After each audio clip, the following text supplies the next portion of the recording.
Hello, welcome back. Today, we are going to go over a couple things. I'm going to, a little bit of housekeeping, I guess I would call it. And then I'm going to talk about the hyphens. I'm going to talk about widows and orphans a bit more. It's just a standardization thing you have to get used to. I'm going to talk to you about saving your files and making sure you turn off bleeds and stuff like that. So they don't show up in the end. And then I'm going to talk about being creative. I'm going to go through a little bit of the process for one idea for the Don't Burst My Summer Bubble giveaway featuring Bubbler and Summerfest. So let's jump in. So first thing, I get asked this a lot in the classes is, oh, what about assignments? And what about attendance? Attendance assignment. Every week you have one assignment. It's usually the biggest assignment. That's the attendance assignment. So this attendance assignment is due on 1/28. That's next week, Tuesday at midnight. Wednesday morning, I get up, and if it's turned in, you've attended the class. If you haven't, you didn't attend the class, and then I send that into the college. That's how I take attendance, because most of us are online. Some people stop in. Not everybody's always around. That's how I do it. So the most important thing to get in is that attendance assignment, so you can not get dropped from the class, I guess. And then they all roll from there. And again, that same thing still stays in there, that if it's late, it's 12% off. And if it's over 2 weeks late, you just can't, we passed you by. The car just left, the bus left, you move on. So continue on from there. So just to make sure you know about that attendance. All right. Let's talk about making sure you turn off the bleed in programs. So I'm going to open up Illustrator. I'm going to do an Illustrator example, and then I'm going to do a InDesign example. Ignore, apply to all, ignore. Yeah, that's fine. All right. So I have everything on here, right? I have a margin. I don't have the bleed set up. This is a pre-bleed. Let's see. Document setup. Oh, bleed is set up. How come I'm not seeing it?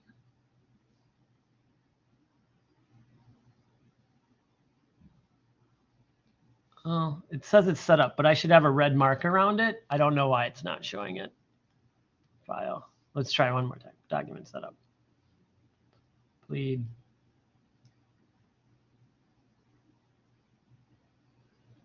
Make it 0.35 tab. Okay. All right. Well, I'm not sure why it's not showing up, but it is supposed to be there, just like you guys are supposed to have it set up on every one of your documents. Now, when you save it as normal, you don't have to do anything, right? You save it, but then you need to send it to me. You need to send it to a client. You need to send it to other people, and you want to make sure they're getting the cleanest, clearest copy possible with no problems. And that's why we send a PDF.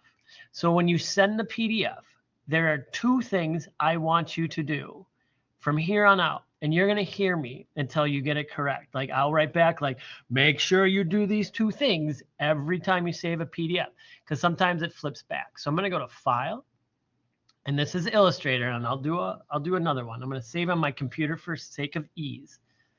I'm going to make sure it's set on PDF, right? We all know what the PDF, we've done this before. We're all good. And I'm going to hit Save. And then first thing I'm going to do, view PDF after saving. View the PDF. You should be looking at the work before you send it out.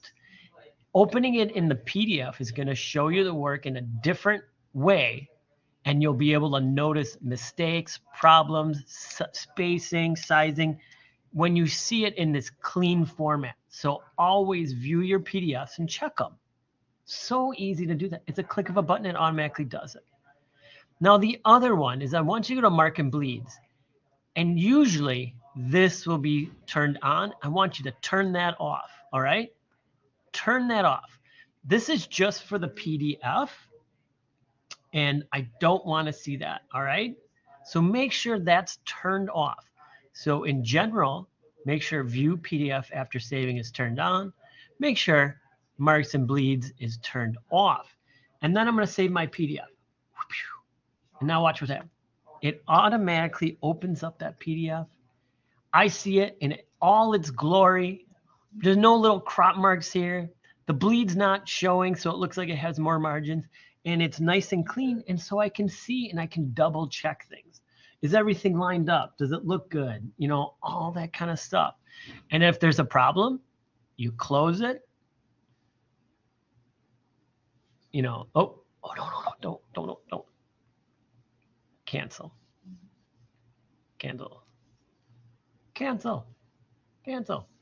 I close it, then you have to go back, and then I'll close that PDF, reopen the Illustrator file, and work from there and make changes. Always double check your work, and then make sure that you view that preview and that you turn off the bleeds. Let's see it in InDesign. I'm going to hit new file. I'm going to create it. Pages 111, columns. Margin, I'm just going to set it at 5, tab. Bleed, I'm going to set it at 10, tab. And I'm going to hit create. So we have, you know, this is kind of ridiculous, whatever. But then, you know, I've got something, I put that in. That's my thing. Again, so we have an InDesign file, right? And then when I go to File, and then I'm going to export as for a PDF, and I'm going to save it to my desktop, Adobe PDF print. And no matter, I'm on a Mac, it's the same on a PC, it just looks a little different. It all does the same. So I'm going to hit save, and I'm going to do that same thing again. Here in general, I want to, it should be visible.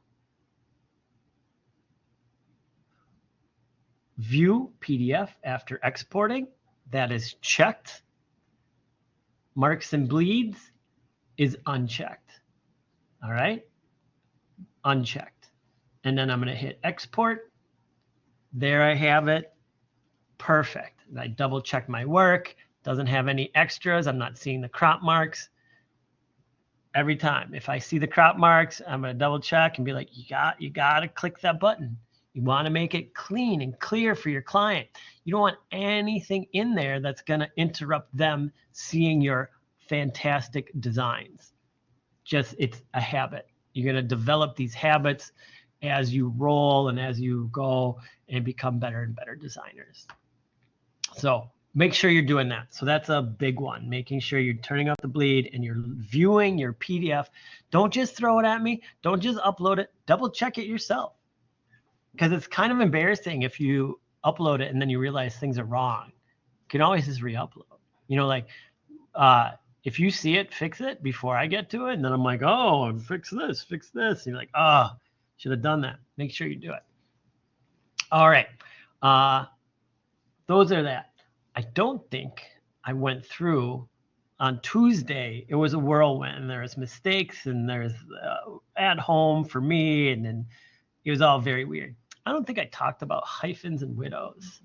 So I'm going to talk about them today and now and show you. The first ones. Do not ever leave widows or orphans. What are widows and orphans, you say? Well, when you type out paragraphs of information, two things can happen. You can end up with a single word at the bottom of a paragraph, or sometimes a single word will end up at the top of a column. These are called widows and orphans, and sometimes they're used interchangeably within the design world. Some people say, oh, you need to remove all the orphan. They mean widows and orphans. They can be used interchangeably. We've had discussions within the graphic design department, like, which ones do you use? And I'm like, I'm just going to use both now. But I usually call them widows. They're very sad names, aren't they? It's like going back to people, you know, oh, poor little orphan and poor widow. But we don't want that. You don't want one word just sitting at the bottom of a line. So you're going to go in and correct that. And you know how I correct it? Is adjusting line length. I'll go in and like maybe hit a return at this Q word, which will push everything down. And you want 2 words at that bottom. Or up here, 2 words. Or actually the better part is to get this word back in with its friends over here. So I check that, and I'm going to say to you, widows. You have a bunch of widows. You check for widows. Clean up the widows. Clean them up. We don't need them. It just reads weird, and it looks weird in the design style. Like, that doesn't look good, just one word sitting at the bottom of a page. So that one, you kind of have to manually correct yourself.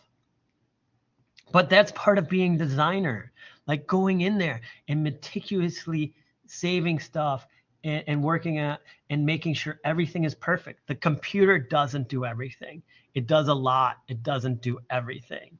And that made me think of something else I got to talk to you about. So do that. The one that the computer can do for you is hyphens. There, I'll show you the buttons in the paragraph mode in both InDesign and in Illustrator to remove all hyphens from your work. You shouldn't have hyphens. Hyphens are left in newspapers. They're left in like magazines. You know why? Generally, they are cramped for space, and they need to do it. They're working off this lines and stuff like that. They need all the room that, they need to jam in all the text they can. So they use hyphens. But once you get out in broader range stuff, no hyphens. Hyphens make it harder to read on the viewer. And you are a visual communicator, and the harder it is for us to read your work, well, then you're not a very good visual communicator, are you? We want to be able to read that work. Over here, not a single hyphen. Words end starts over there. It's not choppy, visual, like you're not like starting a word one place, finishing in someplace else. It's not needed. So let's see, how do we turn those on and off within the 2 main programs in which we typeset?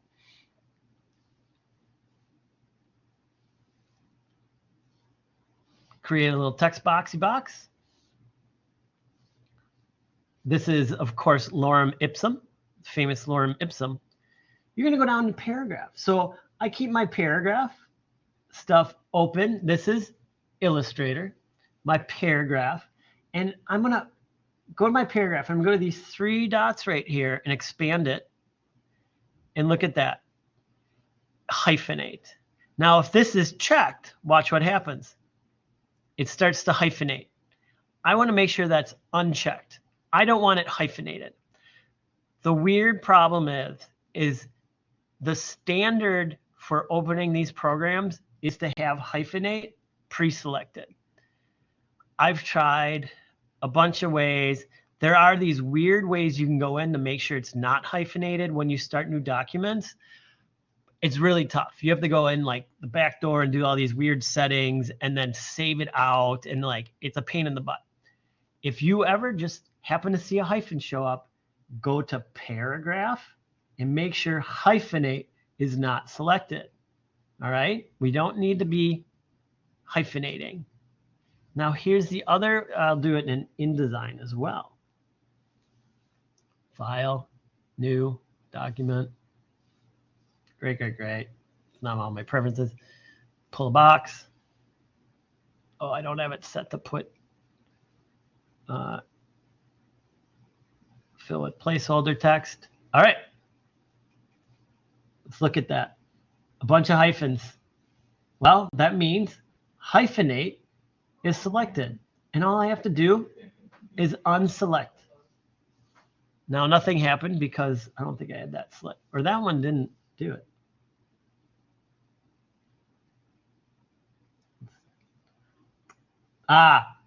So if it wasn't selected properly, it won't do them all. And so I needed to make sure I had the whole box selected. So that's like it's a very irritating thing for me. So either this one is no hyphenate, then it'll do a check mark or it'll do a dash. And the dash means that like some stuff is, some stuff isn't. And you're like, oh man, let me fix that. So, so right here, and I'll show you this. We'll do this real quick.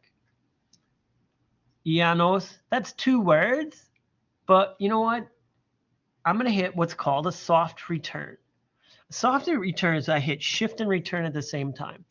What that does within the computer system is says, I want to move this word to another line, but I don't want to indicate to the computer that it's another paragraph. So I'm going to hit a soft return, and that pushes this out. Well, why would I do that? All right. So if I'm using these paragraph things and I want separations through my paragraphs, I'm going to use this rad system right here in paragraph, and I'm going to click up. And what you're going to see happen is if I select my work actually and have that box selected, sorry, I'm clicking here and I'm going to just type in 10. We'll see what happens. Every paragraph got separated by the indication of 10. 10, too much. Let's go to 2. There we go. Every paragraph now separated by that. Now, when I talked about moving this word down to see what happens, if I just simply hit a return, it calls it a new paragraph. If I hit shift return, it doesn't act like it's a new paragraph and it pushes everything else down. So I would go and look at this and I say, RT bus, I want that. I need some more here. But I'm going to start up here. And I'm going to go shift return. And then it moved it, checked it. Oh, look, 3 words. This line is good. I got to click off because I want to use my space bar. I have another one. Let's fix that one. And I have this tendency, I like to start with like an odd one. And like, what if I start up here? What will happen? And I'm going to do shift return. And it pushes 2 words. This looks okay, but I'm going to shift return here. And that looks even better. So that's how you get rid of those widows. And that's why we use shift return, which is called a soft return, because then it allows you to continue to use these great tools over here for paragraph work. And you can, make it bigger, make it smaller, but it doesn't act like it's a brand new paragraph. You make your life easier, not harder when you're typesetting. The computer will do a lot of stuff for you. You just got to know where to dance around, what to check out. So there you go. No more hyphens and no more widows or orphans in your work. I'll check that everywhere and I'll remind you and just get used to it. Always checking your work, making sure none of those things show up. We don't need them. We're good. We're great designers. All right. Let's get into some fun, creative stuff. I'm going to talk about the bubbler. I'm going to talk about my creative process and how I go about things. But I have something to tell you. All of you, oh no, I don't want that, have taken the Portfolio Pathway course with me, and I have you sign up for AdWorkers. Well, AdWorkers 99 show.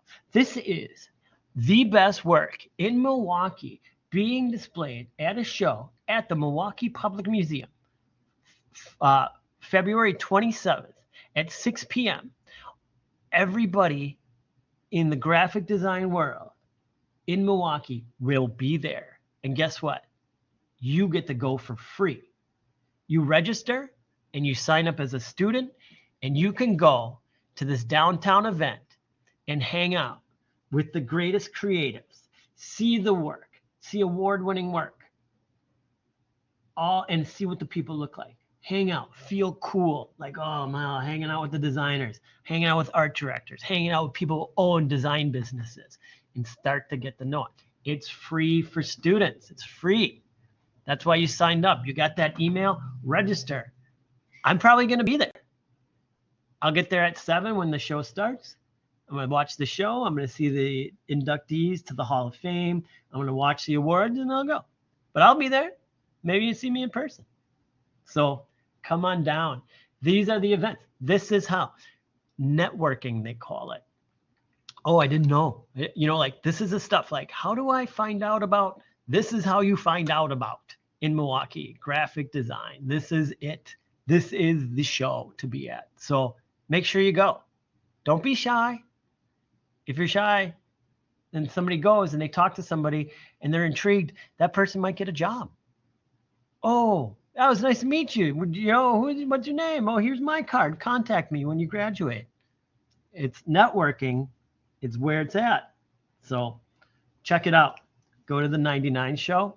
You should have gotten emails because I had you all sign up for this in Portfolio Pathway. We'll rock it from there. Let's see you there. All right.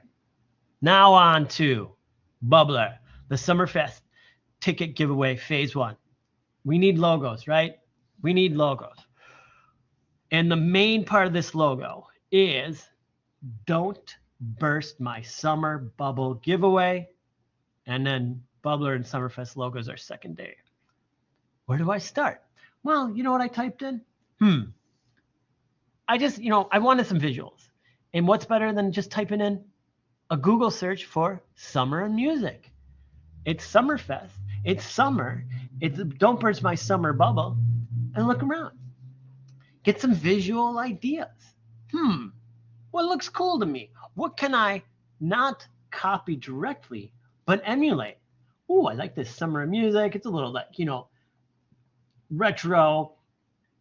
I forget the illustrator's name who worked on the TV show. He does the intros to, oh God, I don't know. Students have been showing me this guy's work, but similar to that. Or you scroll down like, oh, okay, I want to do a 70s version, and I want to do a cool version, and I want to do something else. But you know what popped up I was like, ooh, I like this one. So I clicked on it, and I'm just looking at it. How can I maybe incorporate this style into my design? I'm not stealing it. I'm not going to try to do it. I'm not thinking the summer solstice music festival part. I'm looking at the graphic part. This is a lot of fun. There's hidden things in here. Here's a guitar. There's a guitar. But I like this style, and I maybe never done this before. So I'm going to start there. Now for me, because we're working with you, and you can see I already started. I lightened it. I honestly, I jumped on. I was like, let me come up with some ideas, and it started flowing. And it started flowing too quickly, and I was like, oh no, this is what I want to show you all what to do and how to work with this. So first thing I did, and this is how the ideas come, all right? This is what I'm talking about. I write it out. Just to write it out. You got to see what those letters are. And then I wrote it out in like a chunk because I was thinking of that blocky chunk, right? You know what I'm saying? And I think I did something weird like this, like thinking, and then giveaway.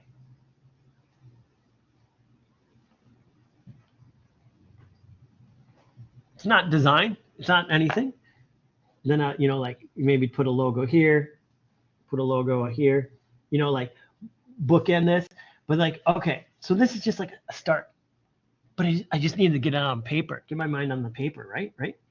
Now I'm gonna move this over, and then I started writing it out, and I thought like, what if I do don't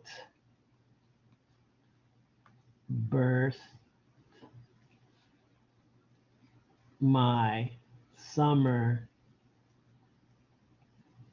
And then I had this idea, and I was like, what if I put like bubble here, and I'm writing sideways, and I did this, and then I wrote giveaway.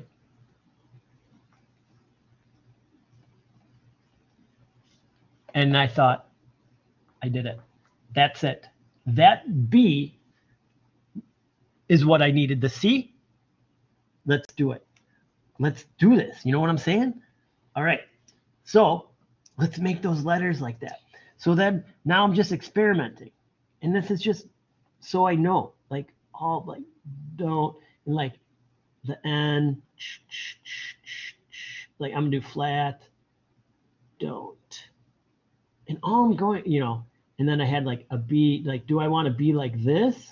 Or do I do the B's like even? I kind of like that offset. And then the U, R, O, S, S's. I got to think about this, hey? I think I've seen these S's like I think that's maybe something that I want, but I'll probably change, So I can develop these. So for my first design, I want all solid letters. And then you just go, this isn't taking me any time. Don't burst. We try out each letter.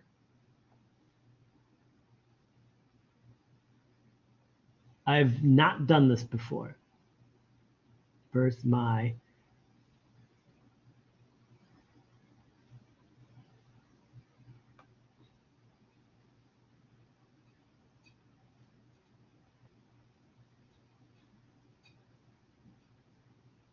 Is an E? How do I do the E? Does the E just end up lame because I got to cut it out? Or do I try just to, would people recognize an E if it was just a block? Don't burst my summer.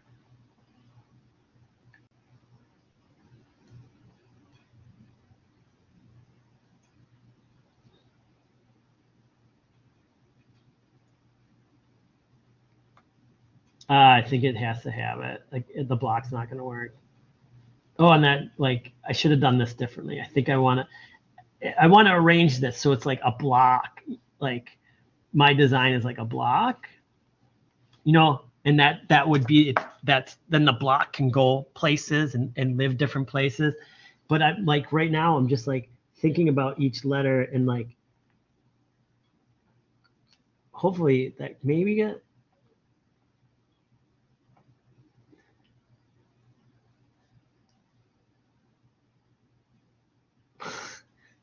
Doesn't have that way?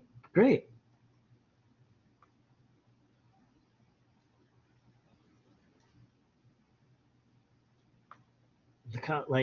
Then these cool things happen, like AWA.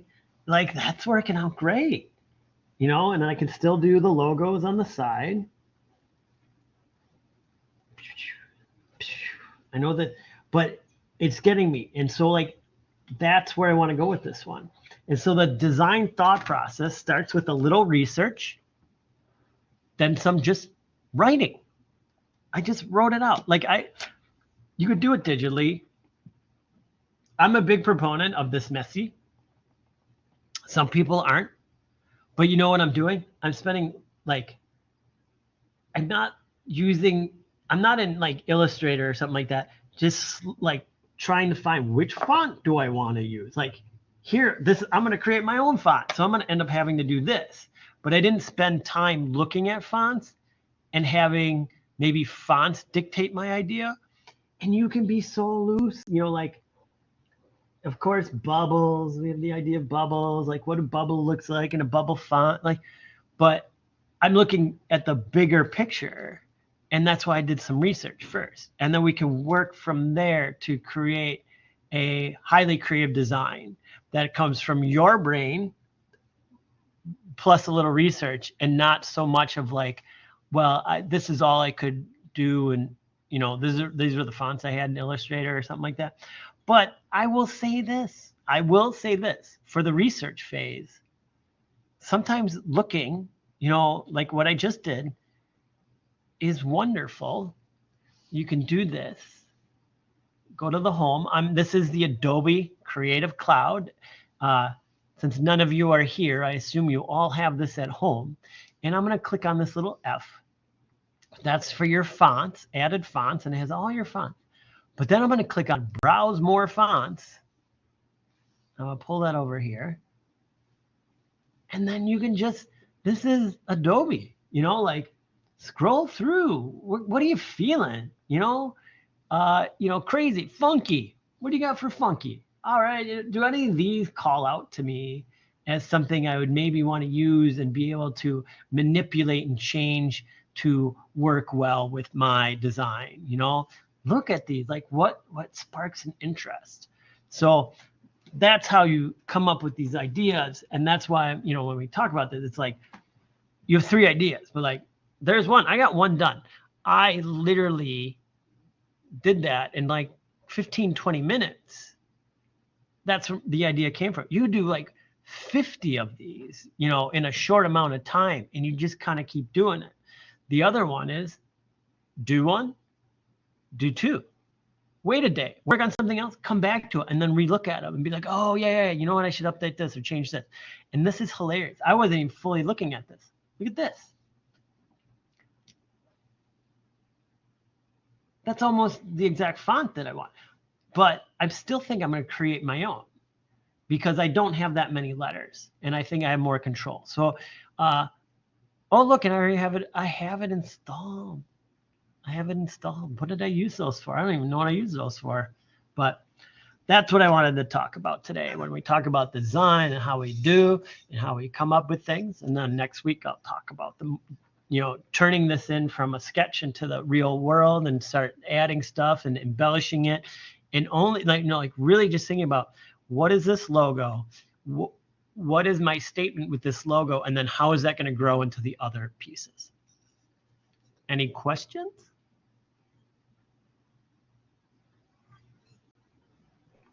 All right.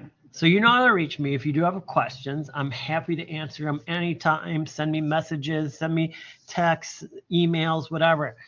You're not on your own. I'll work with you. I'll jump on Zoom, or not Zoom, but Google Meets, whatever you got. I want to be able to help you as much as possible. And yeah, with that said, I will talk to you on the discussion boards. I will see you out there. Reach out to me and have a good weekend. We'll be back in class on Tuesday again. Remember, everything is due Tuesday end of the day for week 1. And then we'll keep moving along. So, all right. Wonderful to talk to you all again. I will talk to you over the discussion boards in Blackboard. Take care. Have a good one.